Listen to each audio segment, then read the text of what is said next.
Hi, Sandra. How are you doing today? Good, thank you. That's great. Thank you. Thanks for coming. Yeah, thank you for having me interview you on this famous occasion. So you've been practicing art for how long? Well, as long as I could pick up a pencil. Did you go to art school? No.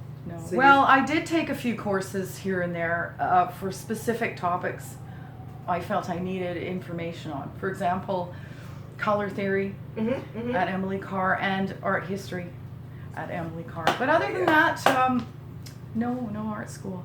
Yeah, I think self-taught artists, they come from a different angle, and it's interesting how they are different than people that come out of art school sometimes. Maybe a bit more their own way, you know.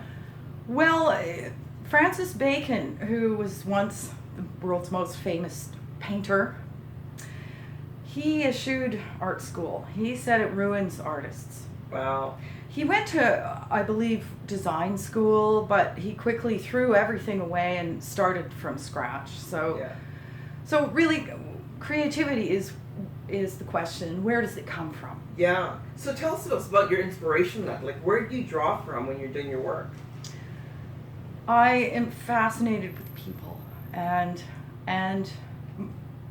primarily the mind of people and the human condition and human nature. It's always fascinated me. And it's very difficult to translate into two-dimensional artwork, but I do attempt that. That's great. That's great. Tell us about your current work you're working on right now. Well, I'm finishing up a series on golf courses. It's a little aside, and for several reasons, I really enjoy the color green, and I haven't used it much, so it was a great departure, and I had some beautiful greens. And secondly, the surreal nature of the landscape of a golf course fascinates me, and the contrasts and the shapes and the lines are fascinating. Yeah, really organic forms. Well, no, not at all organic. They're man-made. As a painter yourself, you see in the landscapes. Every time you see a human landscape, you have perpendicular and linear lines and straight lines. But if you go to nature, you won't get those. That's true. So golf is a completely surrealistic and artificial landscape.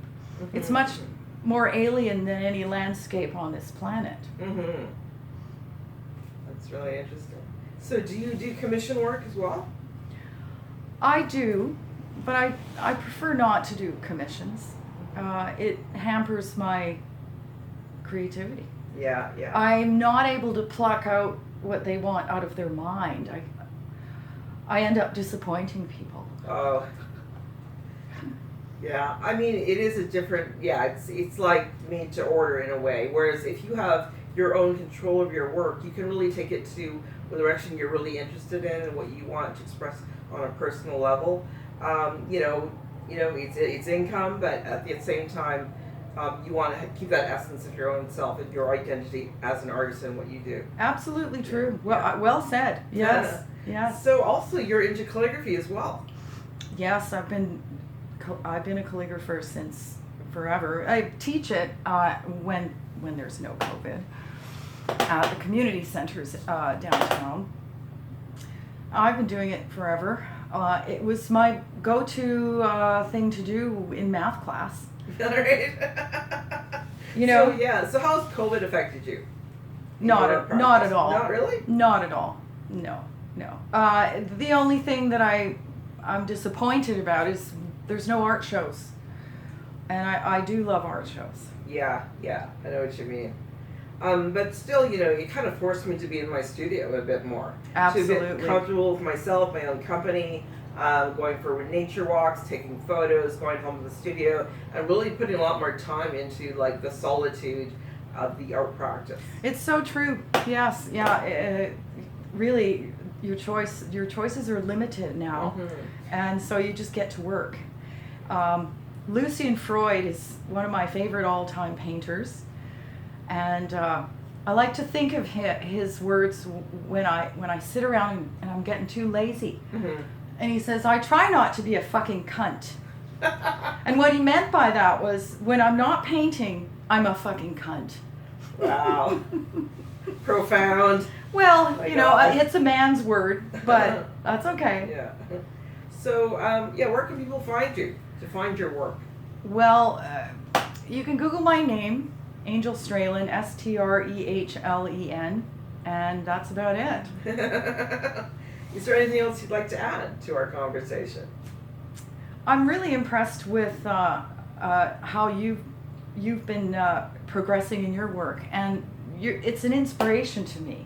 Wow, thank you. What I've learned is that an artist doesn't have to categorize themselves. I mean, they can be a writer like you are, Mm-hmm. and they can do florals if they want, and then they can go into any style or medium that they choose. So it's great to have you here and help to expand my own practice. Well, thank you. Well, I see that kind of similarity because you have such a diverse approach to your subject matter, but like I can sort of understand your style.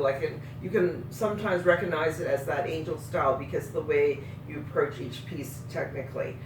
Same with myself, I use a certain color palette, a certain type of composition. So in that way, it is unified. Even though there's many genres or many topics, there's still that underlying thread that makes it an angel painting, for example. It's true. And as artists, we struggle to find our voice or our style that is recognizable, and it is truly, undeniably, a Sandra Yuen or an Angel Strehlen. And I feel I'm still looking for that.